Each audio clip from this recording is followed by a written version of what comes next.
Good morning, everyone. Thanks for coming. I know it's Monday morning, so very much appreciate people making the trek to get educated on the topic, which today is the evolving strategic stability in the Indian Ocean region. And as you know, if you've been listening to any of the discussion in the news, especially surrounding the president's trip out to what we now call the Indo-Pacific. And that's a new word. Indo-Asia Pacific. So why are we calling it that now? What's going on here? Well, there's a lot going on behind it, and not very many people understand it, but fortunately we have Dr.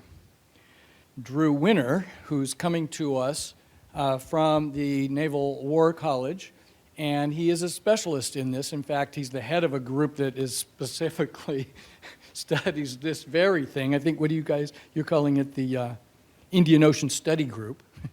And so Drew is the chair of the Strategic and Operational Research Department and professor of strategic studies at the Naval War College. He, I guess, not to besmirch your reputation, but like me he's been in the Defense Department, he's been in the State Department, he's done a lot of things around the government. He's been very much involved in the development and management of the Proliferation Security Initiative, if you're familiar with that, and is one of those people that is able to take these big policy concepts and issues like strategic deterrence in South Asia and put them in a truly scholarly context, which is hard to do. He's written a couple of books on this topic, and one final point I want to make, because maybe in some of our discussions you've heard us talking about war games and gaming and tabletop exercises, and Drew and his team at the Naval War College are instrumental in designing and conducting these war games for the Navy primarily, but also they work with us on our Track 2 programs, where we have simulated and modeled many conflict scenarios between India and Pakistan. And in particular, we've been looking at the maritime context and the developments related to the taking of nuclear weapons to the sea domain in South Asia, and the implications that is going to have. So, Drew, thank you, and over to you. All right, great. Thanks very much, Zach. Good morning, everybody. Thanks for coming. Thank you to the Center for Global Security Research for the invitation. It's great to be here. First time here, physically here. I've been out in this area before, and really appreciate the opportunity to come here. All right, so the evolving in this is two things, which is what's evolving going on there, and this is sort of part of evolving in terms of my research and thinking about this. And it's evolving a little more slowly because, as Zach said, I'm a department chair, which means that my time for research is shrinking, and my time in terms of bureaucracy, budgets, and all those really fun things is much higher in terms of how much I'm spending on it. But I'm trying to keep my hand in all this stuff and keep thinking about this and working on these issues. One of the things we always do, we have a disclaimer. So this is my views, obviously not the Navy's views or the War College's views. This is actually a useful thing. They ask us to do it, and it enables us to go write, enables us to go speak publicly in all sorts of places and have that sort of academic freedom, despite the fact that we get our paycheck from the US Navy. So the Indian Ocean has historically, at least from the US perspective, when we think about strategy writ large, or strategy, as a substitute for strategic, and thinking about it in nuclear terms, it's always been a bit of a backwater for the United States historically. One of the reasons is it's just so damn far away. That star there, that's the antipode to Washington, D.C. Okay, so, it is, man, you can't get much farther away when you're trying to think about something or get a handle on things than the Indian Ocean if you're trying to think about it from Washington. And, it's just, if you've ever flown anywhere there, I did at one point get to Perth on the west coast of Australia, and let me tell you, from the East Coast, that is quite a thing to do, to get all the way out there. And the U.S. and, in the Cold War days, the Soviets, we didn't do a lot there. We started to do some things. And of course, once we got there and once the Soviets started getting, sending ships in there, sending submarines occasionally in there, then it became, a little more important. But we didn't engage really much in the nuclear realm. Yes, at that point in time, the U.S. had nuclear weapons on surface vessels. We had it on submarines. But this wasn't an area of nuclear competition. This was, right, the Indian Ocean zone of peace. This was the place where the Indians wanted to make a nuclear weapons-free zone in the Indian Ocean. In part, this was their response to the United States and the Soviets bringing surface vessels and submarines into the region with nuclear weapons on them. And the Indians didn't have them, and they wanted all of those people out. They didn't want this to become an arena for great power competition. It did a little bit, but still not a lot, right? We ended up, the basics, getting a little basing and access, both us and the Soviets. But this was largely at the time about sort of, the peacetime competition that went on during the Cold War, proxies and basing and access in a variety of places. You get Somalia, we get Ethiopia. No, wait, we get Ethiopia, you get Somalia. For basing, at the time, the U.S. Fifth Fleet was tiny. We had, this base in Bahrain where we had the Mideast force, which was 3 ships, including, and a seaplane tender. This wasn't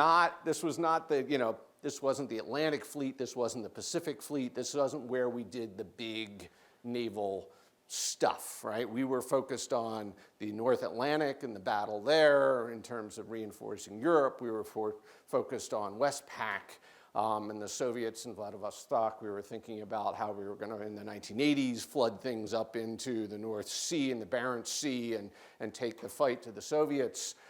This was very much, not that. Showing my East Coast bias here. Former colleague of mine, a U.S. ambassador in the region, once talked about the Indian Ocean as sort of I-95, right? You used it to get to places you cared about. In and of itself, it wasn't very interesting. We put things on ships and sailed them through to places that were important to us. But intrinsically, it wasn't a big deal. And for the United States, what was important over time was that northwest corner of the Indian Ocean. It's the Persian Gulf. That was the interesting, important part to us. We sailed ships through the Indian Ocean to get there if we didn't bring them in through the Suez and down through the Red Sea and around. If we were coming from the West Coast, stuff went by. They went by, they waved at India. India didn't like us very much, so we didn't have much to do with them for a long time. And we started, again, it was stuff we cared about. And we cared about it a lot more, and particularly that corner, after 1979. Fall of the Shah, the Soviet invasion of Afghanistan, and then we started building up this thing called the Rapid Deployment Joint Task Force, which is what morphed into the U.S. Central Command. And then over time, we started, getting more access and pre-positioning agreements, moving more things. But again, it was all focused up on that one corner there. Over time, that became a real explosion in terms of U.S. forces in the region after 1990 and Saddam's invasion, the Iraqi invasion of Kuwait. And then we had lots of forces in there, and we had them all there sort of on temporary, written on the back of an envelope sort of agreements with the Gulf states. But the change over time in the wake of after Desert Storm of what we put into there became really significant, and we had much more permanent forward deployed bases. Again, Bahrain at the time in 1990 was called the Administrative Support Unit, and a former boss of mine used to talk about it. It was he says it's a PX and a comm shack and a bowling alley and some ramp space at the airport, and that's all it was. If you go out today, naval base, NSA Bahrain is huge. It's got, it's on reclaimed land. It's really big. We've got the NAVCENT and Fifth Fleet headquarters forward deployed out there. We do an awful lot there now. We bring carriers into the Gulf on a regular basis, which prior to 1990, nobody thought was a good idea. Now people no longer think it's a good idea either, but for other reasons. We can talk about that. But we still bring them in. And we have a lot more, presence there. But that presence is also all part of the U.S. Central Command. And I'll talk about what that means in terms of Indian Ocean a little bit later when we talk about seams, which is the Indian Ocean is not one of these places that the U.S. government focuses on as a whole. And bureaucratically, we've broken up the government in a way that it makes it really, really hard to come to sort of a single set of strategies for the region, because the State Department looks at it and it breaks it up in one set of ways, and the Defense Department breaks it up in an entirely different set of ways. I'll show you a picture of that in a little bit. So, for us, it became very important because of the Persian Gulf, because of oil flows, because of, during the Cold War, the competition with the Soviets in that corner, when we were, running lots of guns into Pakistan to run them up to the Mujahideen in Afghanistan. That kind of became important. So for the U.S., it was, again, sort of important, not central, certainly not central to our nuclear forces or what we were doing there. But we're not the only people there.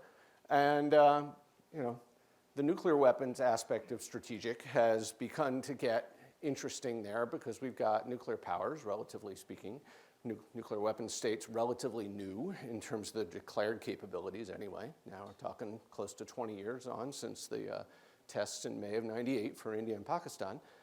And they've each begun to move those weapons to sea in different ways and shapes and forms and in different speeds that are going to have some interesting implications over time, and I think already do. The way they've each thought about it is a reflection of a little bit about their history, a little bit about how they think about things, a little bit about at least their initial nuclear doctrine and how they think about it. India has, long wanted and thought about having a nuclear-powered submarine. They've had this advanced technology vehicle program for decades and decades. They leased a Charlie-class submarine from the Soviets back in the day. They now have an Akula class they're leasing, thinking of leasing a second one. But they wanted to not just have nuclear weapons at sea, but they wanted to have the nuclear-powered submarine with the reactor plus the weapons. And they've always wanted the triad. And in a way, this kind of fits well with, if you think about the reasoning for India's wanting nuclear weapons, because there's a bit of a prestige angle to it, as well as a security angle to it. And if you look at the first published doctrine, it's a strategy document from the Indian Navy, they talk about we need nuclear weapons at sea and on submarines because all of the P5, permanent 5 members of the Security Council have them. That's the Navy's initial public rationale for this. It's not a security argument. It's we want to be at the big table. We want to. All 5 of them have nuclear weapons on subs. We need nuclear weapons on subs. Now, you can take the argument and say, well, it also fits at least in their initially announced doctrine about how they're going to use nuclear weapons, right? Which is they're not a first use power. So the idea.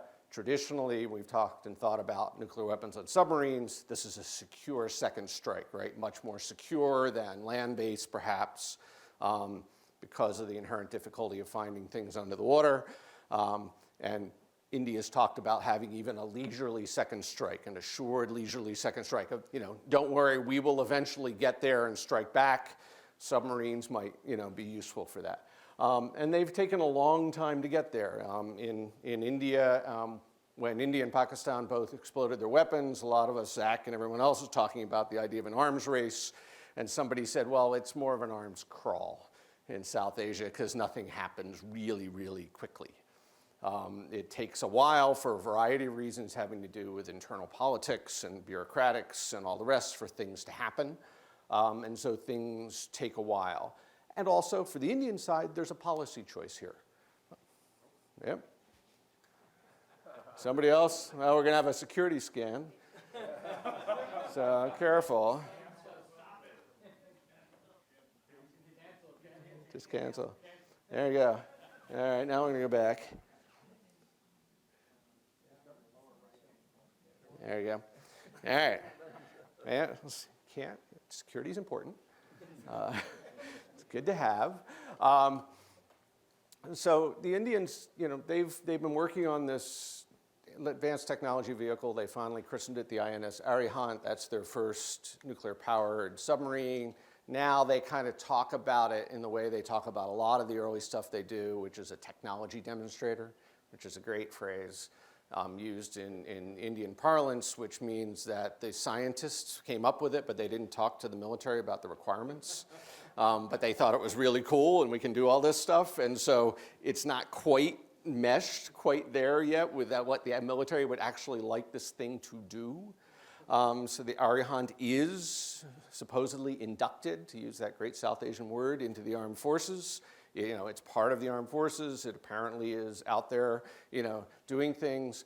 The next one is supposedly going to be ready for sea trials, IOC in 2019. Again, if we take this at Indian pace, it might be a little after that. And they have a plan for a fleet of 6. Now, again, this is partially India's choice too, right? India has, as a policy choice, wanted to develop technology indigenously for their, you know, economic development and sense of self and wanting to be a technologically advanced world power. And so they've made that choice, and sometimes that slows down the development and production of things. India could have bought many things off the shelf or in the market from the Soviets or the Russians or from us or from France or what have you on a lot of their fronts in terms of their military hardware and gotten capability faster. But they've made a policy choice to want to get the technology in, develop it themselves, or license produce things so that they can have the technology, and technology transfer is a big part of what they do when they do defense purchases from various places. But that inherently, that slows things down, just does. And they've, you know, also had some issues with the way they do budgets, which is if you don't spend the money by the end of the year, it goes back to the central treasury, and then you have to re-ask for it again, so multi-year projects were hard. You know, they're working on some of this. If they're going to be a great power, and if they're going to have these kind of things, they have to change the way they do things bureaucratically. And that's hard. You know, any large bureaucracy, you all know, we all work for large bureaucracies, right? It's hard to change the way you do things. And India has, you know, the leftover of the British colonial bureaucracy in the way they do things. You know, they literally have in the ministry's files, which are actual physical files with different color ribbons, which you take from ministry to ministry at certain times to get things approved, even though it's this, you know, very advanced place, high tech, lots of computers, right, all that. The bureaucracy at times still keeps things slow and very stilted to keep control over things. Other thing, you know, Arihant right now, as we understand it, has the Sagarika, again, working on indigenous missile development capabilities, the K-15, 700 kilometers range. Think about that. You know, if you beached it by Karachi, you couldn't hit Islamabad, okay? You would have to go in near Dalian to kind of get up there to be able to range Beijing. So, okay, but they've made that choice. Again, they could have bought other things and gotten technology off the shelf, but they're choosing to develop a lot of this indigenously, so it's going slower. The K4 range, which is supposed to be what's going to go into the next one, the Arid Haman, you know, 3,500 kilometers, that begins to give you a real capability, right? That begins to, you know, you could stay in the Bay of Bengal and range Pakistan. You could stay in the Bay of Bengal, shoot over the Himalayas and range parts of China, right? This becomes an actual capability. They're not quite there yet, but they're getting, you know, they're slowly moving in that direction. Yeah. Pakistan, by contrast, has taken a different approach, right? And it seems to fit both of the way Pakistan does things, which is they do buy things from outside, a little more of the indigenous development. They feel that they are under sort of more immediate threat from their larger neighbor, so they want to get a capability. And they're doing it largely right now through, and it fits with their doctrine, right? Their nuclear doctrine, which is, you know, we could be first use, right? Because we are the smaller, weaker conventional power. The threat of a first use in response to Indian conventional aggression could be using nuclear weapons. And so, you know, this makes some more sense in their perspective. They're working on it based on right now what we know in open source is a cruise missile variant. The Babur 3 recently had a test fire. and putting this not on a nuclear-powered submarine, but on a diesel-electric submarine, things they already have in their fleet, potentially in the future buying a Chinese submarine. Right now they've got the Augusta, which is a French submarine, and putting some of those on there. Let's see, where am I going to talk about some of this? Now, some interesting things, and I'll talk about this. This is all sort of interesting in the abstract, but when you start getting into the particulars of the way India and Pakistan interact or could interact in a crisis or in a war, this becomes interesting and probably not in very good ways. Just looking at the geography on some of this, Pakistan coast, if you notice Karachi, here's India. It is very, very close. They only have a couple of naval bases, all of which are in range, in very short amount of time from the Indian Navy, Indian Air Force. The West Coast, the Indian Western Fleet is based in Mumbai. It's very, very close. That's the sword arm of the Indian Navy. The Indian Navy in 1971 conducted a blockade against Karachi as part of the war. This is one of the things that General Kidwai said back in 2000 was one of the potential red lines for Pakistani nuclear use, which is a strangulation of the economy, essentially a replication of that type of thing, a blockade on its major ports, and Karachi being the most major. Even, as the Pakistanis talk about Gwadar, as sort of their, this is what we're going to develop with the Chinese, and this is going to be the, new big Navy base and give us some advantage over the Indians. That's still not very far away in terms of Indian context, in terms of either land-based air, carrier-based air, long-range precision strikes with missiles, and they're fixed points. They're places the Indians know where they are, right? Easy to get to. By contrast, the Indians are taking care of most of what they're doing in terms of their nuclear capabilities on their east coast, Vishakhapatnam and Rambili. That's where they're running these SSBNs out of, and some of their nuclear-powered submarines that they have leased from the Russians. Let's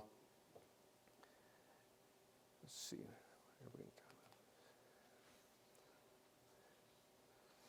One of the other things, the flip side, if we think about if the Pakistanis managed to get something out of port and get underway, and they were looking to target something on the east coast of India, if you're talking 450 kilometers, it's not going to get to Delhi again unless you beach it.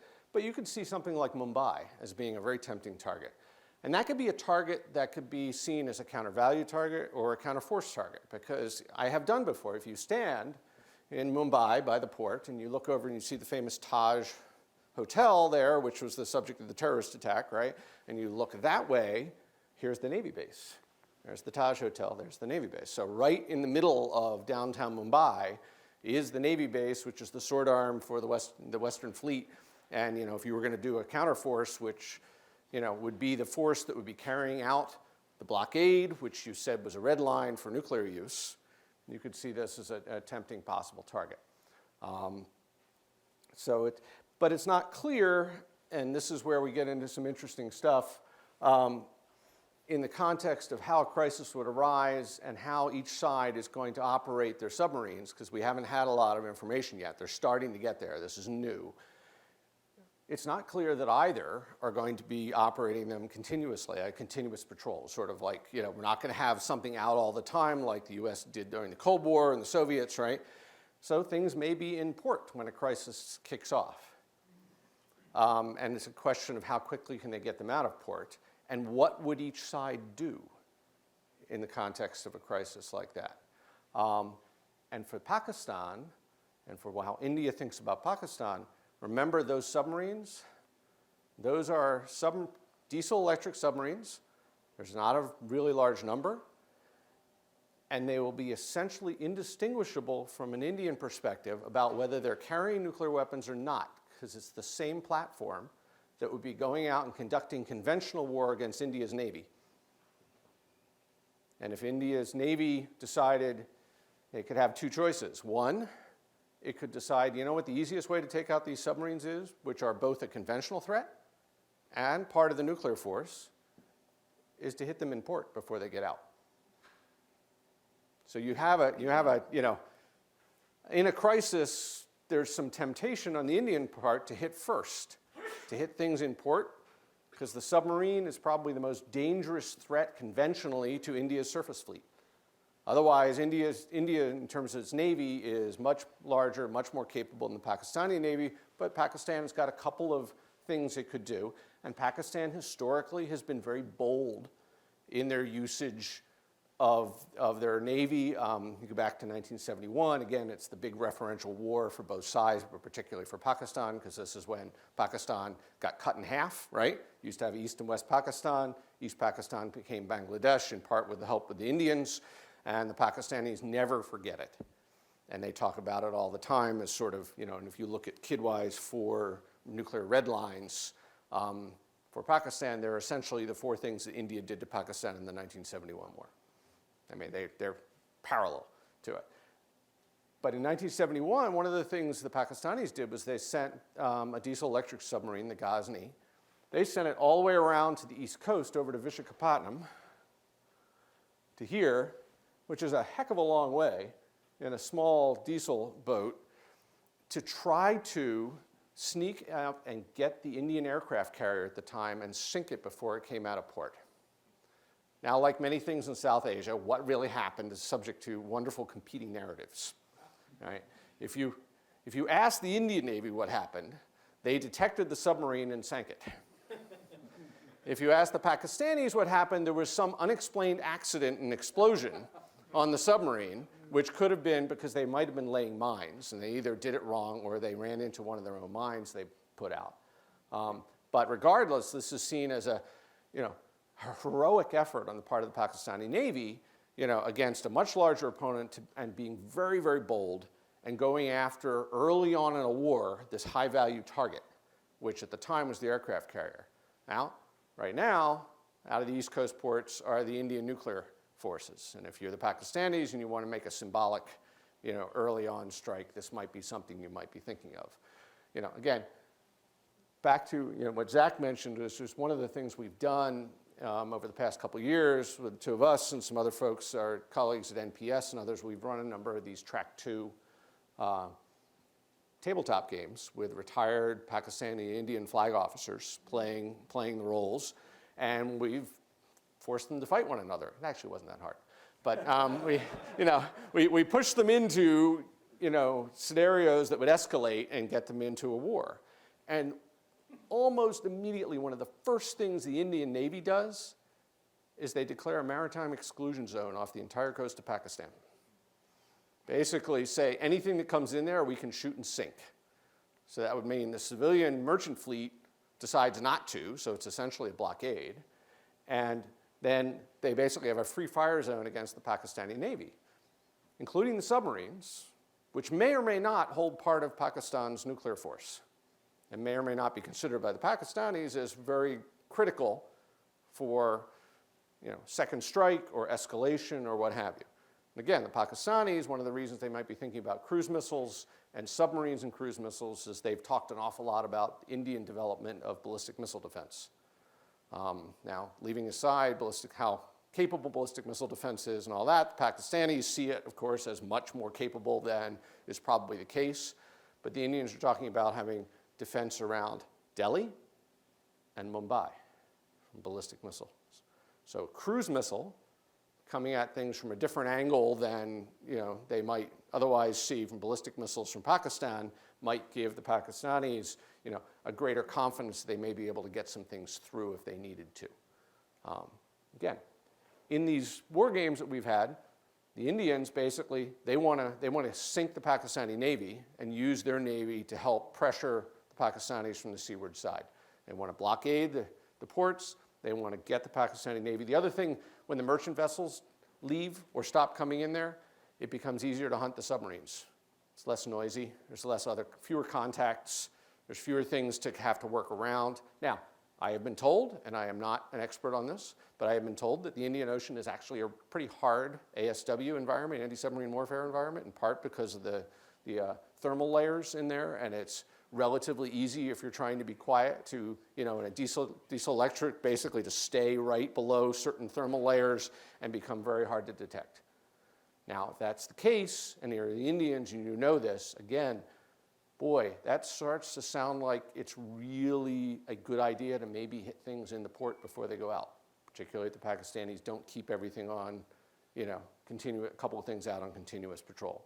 So there's an incentive to go early and to potentially do something escalatory in a crisis in order to create the conditions that you want to have both to dominate conventionally and eventually sort of make it hard for the Pakistanis to have options to escalate to the nuclear level. And we've seen this in these games repeatedly. And the Pakistanis talk about, well, we're going to hide things, we're going to get them out of port really quickly, we're going to flush them out, and we're going to send some submarines off in a safe place that the Indians can't find them. That's as specific as they've gotten with us, which I understand. I wouldn't tell us either if I were them, right? But the Indians are going to have everything out there looking for stuff. They've just, one of the things that we sold to them, one of the big things that the United States sold to them recently is P-8s. Maritime patrol aircraft, fairly modern, pretty good anti-submarine capability. The Indians are really excited about this. And they're looking to sort of capitalize on this kind of capability to increase, their knowledge of where Pakistani submarines might be going. All sorts of other things when you send nuclear weapons to sea, which we had to deal with, and each of these countries has to think through and work through too, right? Safety and security on board, communications in wartime when it may be jammed, when the communicating sites are fixed locations, right, that may be able to be targeted. Even if you can't find the sub, you might be able to find the facility that sends information to the sub and hit that. These days, long-range precision strike and targeting, if something is fixed, you can likely find it and you can likely hit it. What kind of delegated authorities go to the people on the submarines? Particularly if you're unsure about communications or you want to be careful about communications, right? Do you have permissive action links? Do you have a 2-man, 3-man rule on the submarines? What is the delegated authority? What are the rules of engagement? What happens if you go out and you submerge and you don't hear from headquarters for a long time? What are you going to do with all this? This is something, we and the Soviets have struggled with for years and decades to get right. And even then, we ended up with some fairly dicey situations. This is happening with India and Pakistan are both going through this same set of discussions and thoughts about, wanting to never fire, right? That always never dilemma, right? You always want to be able to fire if you want to, but you never want them to fire if they didn't get, an authenticated communication and command to do so. And how to do that when you're trying to be silent and under the sea and probably during a conventional war. Because most situations that those of us who've thought about this going through in terms of India and Pakistan, nuclear use doesn't come into play unless and until you're into a pretty high-end conventional fight that's going on. And in this case, that means the Indian Navy hunting the submarines of Pakistan, which are legitimate targets in a conventional sense, because they don't want the submarines sinking their carriers or their cruisers or their subs. But some of those subs, some percentage, also has nuclear weapons on them. So it's kind of fun and complex. And then just to add to the fun, we have other players coming in and potentially complicating things in the Indian Ocean. In this case, it's our friends the Chinese. Actually, they're not coming, they're there. The Chinese presence in the Indian Ocean has grown tremendously, the maritime presence in the past decade. Before, they would do a few ships going around, stopping in Pakistan, doing a fairly simple set of exercises, port visits, east coast of Africa. Starting in 2008, the Chinese took advantage, I would say, of an opportunity and said, look, there's this piracy stuff going off the coast of Somalia. And the United Nations Security Council says, everybody come and help. And the Chinese Navy, seeing a good opportunity, said, we'd love to help. And they had started sending out surface action groups to do counter-piracy. And they are there, and they've rotated through, and I don't even know what number they're up to now, 20 something like that, groups that have gone through and rotated through. And what the Chinese have done with this is they've learned how to do far seas operations because they didn't know how to do this. They would do something that's, a pretty simple exercise, a port visit. But they're actually underway doing real counter-piracy operations. And they had to figure out, how do we, resupply our ships? I mean, early on, for the first year or two, it was a great story. They didn't, of course, the Chinese wouldn't put themselves under the US command or the coalition command, right? There's counter-piracy thing, I can do a whole separate talk on that. There's, the US is leading a coalition maritime force of various and sundry countries doing counter-piracy. NATO has a counter-piracy group. The European Union has a counter-piracy group. And then separately, the Russians, the Indians, not to be left out, and the Chinese and the Iranians are all called independent deployers, and they are out there doing counter-piracy as well. And they all meet once a month in Bahrain in a hotel, not in the US base, because you can't do it with the US flag. And this thing called the Shared Awareness and Deconfliction Meeting, SHADE. They don't throw shade, but they talk. And they talk about making sure that we all know where everybody else is, and how do we communicate with one another, and how do we talk, and how do we make sure, if somebody calls a distress, who responds, and all that. And the Chinese have been doing this and doing quite well out there. Early on, there was some interesting stories from colleagues of mine who were out on US vessels, and they did a cross-deck visit with the Chinese, and they were not so sure about the health of some of the Chinese sailors and whether they were getting what they needed, and so they would always come with baskets of fresh fruit and things like that. So I think scurvy back in the old days. Because the Chinese were figuring out, how do we go into port, and they would have to go into Oman and get some husbanding agent somehow to get them things to resupply and to go back out, and they hadn't done that before. And so, they figured all this out, and they've done quite well, and they've learned a ton about how to actually do these sort of things. And then our friends, the Dutch, decided, as part of their contribution to either NATO or the EU, I can't remember, they were going to bring a submarine to come help do counter-piracy operations. I don't know. All right. Maybe there was probably a way to do it, subs are helpful, they're good at, ISR and all that, and so the Chinese said, submarine, what a great idea. Let's start bringing submarines in as part of our counter-piracy force. And they've had a couple of submarines now come all the way in, all the way across the Indian Ocean and up, and be with their counter-piracy operation, which has freaked the Indians out no end, as you can imagine. The idea of Chinese submarines now in the Indian Ocean. And the Chinese have now decided, not only is that going to continue, but back in 2004, Buzau and Hamilton published this study on the Indian Ocean and the Chinese, and they talked about this thing called the String of Pearls, which everyone, said, it's the Indians talking about the String of Pearls, which is the series of bases the Chinese were going to have all the way around the Indian Ocean. The Indians at the time said, no, we never said anything like that because, that would upset the Chinese, and we aren't that, that's not who we are. Later on, we found out that the Buzauan person got that term from an Indian admiral, but it's okay. And for a while, from 2004 to, a couple years ago, the Chinese had done investments in ports in Sri Lanka and other places, but it was economics. It wasn't basing the way we think about Navy basing. And in fact, the Chinese denied that they would ever do it. And if you ask them about it, they basically say, look, we have a long-standing policy. We don't do bases overseas. But, it's a policy. And policies are made to be changed, right? And so the Chinese have done what everyone else is doing, which is they're constructing a Navy base in Djibouti, which has, everybody's got a Navy base in Djibouti, I think. We do, the French do, the Japanese do, the Chinese. So the Chinese are building a base in Djibouti. They call it a logistics support facility. Instead of going in and finding a husbanding agent to get their limes and ports in Oman somewhere, they're going to probably do a lot of it here. But you can do an awful lot in a base like that. And, you can have a runway and fly aircraft. You can do all sorts of ISR. You can run all sorts of things out there, maritime patrol aircraft, drones.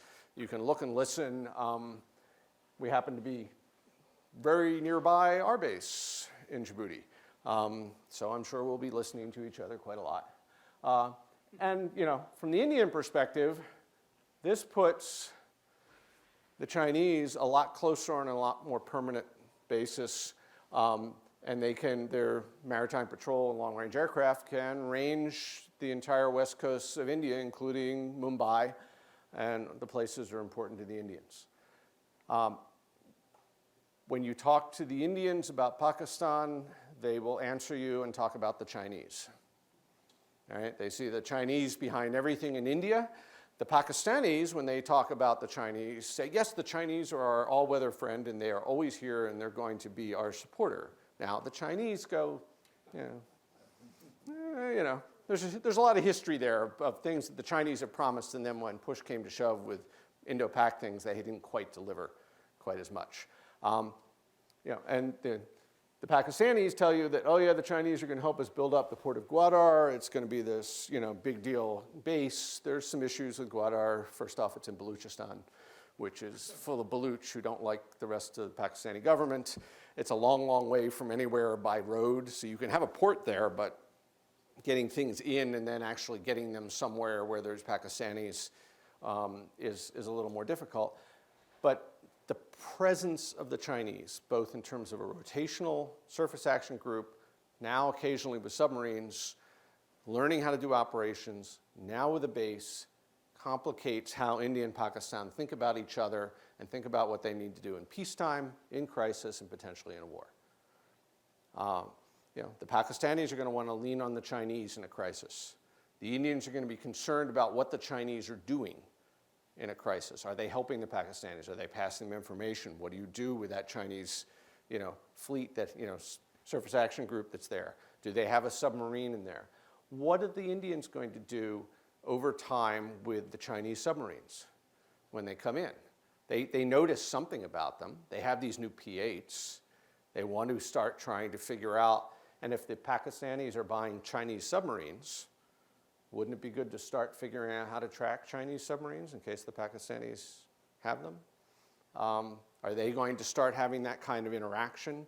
Are the Chinese submarines going to start doing things like loitering off the east coast of India to look at the Indian SSBN as it comes out, right? And we're going to start doing something like we did in the Cold War days, right? Where, the first thing the US SSBN had to do when it exited port in Georgia or wherever was lose the Russian submarine that was sitting out there waiting for it to come out, right? So we're going to start seeing those kinds of interactions here. And what does that do in terms of safety and security and stability and crisis stability? And you're not doing it just with two actors, India and Pakistan. You've got China involved. And we also have the United States involved, because the United States is building a relationship with India, a security relationship, and particularly with the Indian Navy. Now, it's going more slowly, because most things do, right, than perhaps the US would like.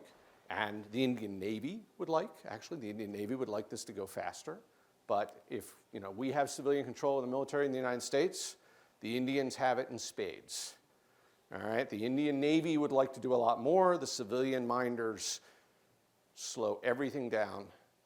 A contrast, if you think about what the Chinese have done in the Indian Ocean in the past decade. They now have regular forces.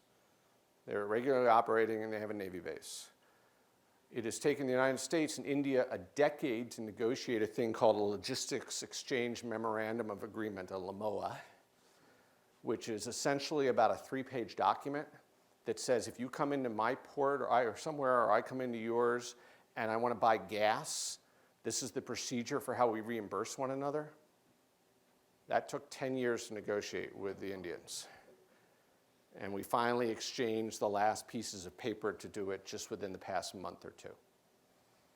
And that is because the Indians were worried that signing something like this would start to look and feel like an alliance. We don't do alliances. We want to maintain our autonomy. We're still partially neutral, non-aligned, and all of that. And so, the ability for the United States and the Indians to work closer together on some of these things, we're watching the Chinese submarines as they come through.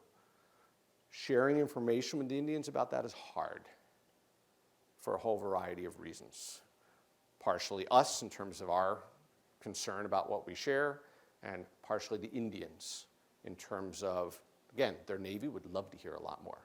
Their civilians are cautious about the implications of that kind of information sharing for India's autonomy in terms of how it thinks about these sort of things about its foreign policy and security policy. It doesn't want to be beholden to or tied to the United States. And the U.S. has to figure out, how are we going to think about these things? What's the United States going to do in the Indian Ocean? We have, as I talked about, the seams here, all right? Who owns the Indian Ocean in the U.S. Department of Defense?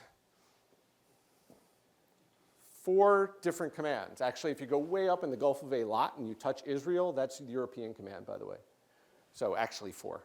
But leaving that aside, you have 3 other commands. You have the U.S. Central Command, the U.S. African Command, and the U.S. Pacific Command. And by the way, look where that one seam is right there between PACOM and CENTCOM. It's the Indo-Pak border.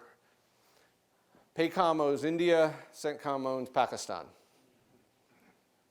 So when we're thinking about a conflict or a crisis between these two, we have 2 separate U.S. commands, one based in MacDill Air Force Base in Florida, the other in Hawaii, who, own the relationship with these countries and care about them.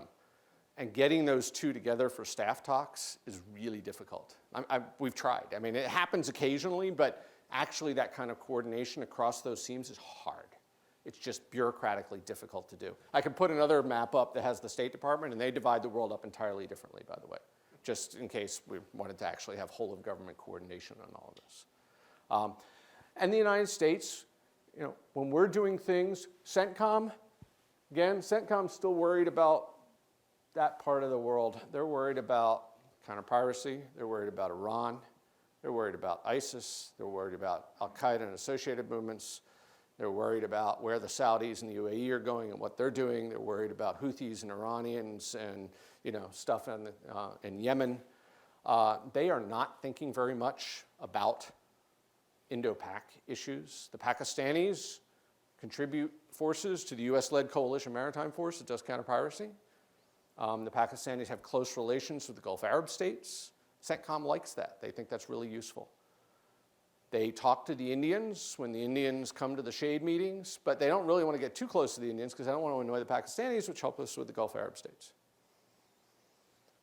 PACOM is a little busy with things like, islands in the South China Sea, and they're focused mostly on the Western Pacific. Again, if we send West Coast forces through the Indian Ocean, we sail through on I-95 to, get stationed in the Persian Gulf or off the coast of Pakistan so that we can fly over and give air cover in Pakistan or in Afghanistan to our forces who are on the ground there. We drive by. We may stop when we do a single large-scale exercise of the Indians every year in Malabar, but we don't have a lot of forces to do that. And the awful, terrible incidents that have happened recently in Westpac with collisions. And if you've read the reports, and there's another strategic review coming out in terms of what we're doing to lessen op tempo, increase training time, get everybody up to quals. If I'm looking at that, that means fewer forces available,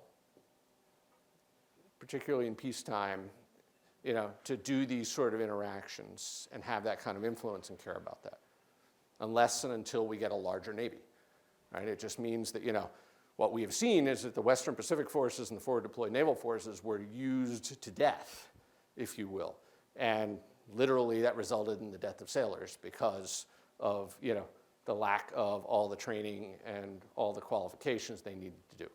And so the Navy has recognized this, but this is going to mean a pullback in terms of how frequently we can do things. That's Bahrain. Mm-hmm. Yep. And we do a lot of things out of Bahrain and out of the Gulf. And again, that's where CENTCOM, the United States, NAVCENT and Fifth Fleet, their headquarters is in Bahrain. We are forward deployed. The air base in Qatar at Al Udeid is big. That's running all the air ops for almost everything we do out of there. We're focused very heavily on the Iranians. If you go out to Bahrain, and I used to do it regularly, I don't do it quite as regularly right now, and you try to talk to the staff there, they are running at a pace that is ridiculous. We'll go out and we're the War College, we're here to help you with this one thing. And they'll say, I'll see you at 4, maybe 5. I got to go through all my series of meetings and everything else in the battle rhythm for the day, and I can see the outside visitors maybe 4 or 5 in the afternoon. And then they rotate often too, because they're unaccompanied tours. So the Navy folks are there for 12 months, maybe 18. And so the turnover is really fast. So long-term strategic thinking, it's hard to hold together regardless of how good the people are. The number of people who stay there and kind of continue on that, by the time they get there, they get settled, they figure out what their job is, they're figuring out how they move on to their next thing. And it just becomes really hard to kind of have a big picture, long-term focus on these things. So I think, the Indian Ocean piece and that strategic interaction between India and Pakistan, layering the US and China, now a much more present China in the region on top of it, is going to make this just a much more complex place. And it's not clear how this is going to go, particularly, as we are going to be moving toward having these nuclear weapons regularly at sea in the Indian and Pakistani forces. So with that, I'll stop. Happy to answer questions, talk, what have you.